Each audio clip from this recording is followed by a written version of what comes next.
नामांकन पत्र दाखल करने दानगदी बहु समर्थकों सहित बाहरिले सुकिंदा कांग्रेस विधायक प्रार्थी विभूभूषण राउत। सुकिंदा निर्वाचन मंडली कांग्रेस विधायक प्रार्थी विभूभूषण राउत निजर समर्थकों सहित प्रार्थीपत्र दाखल करने बाहरी देखा मिली।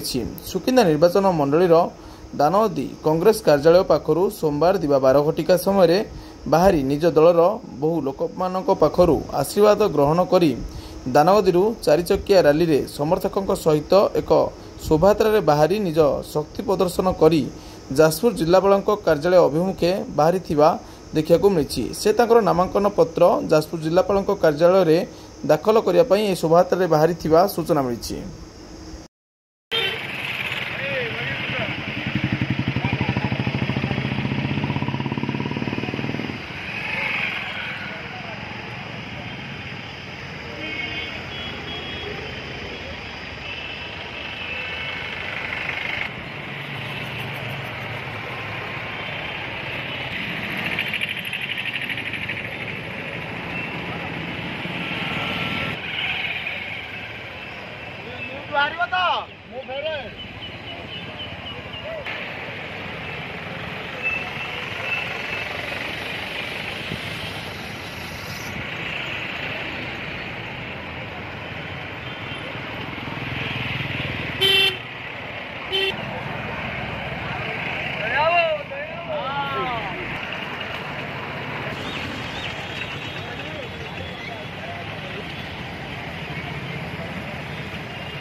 बोला ना।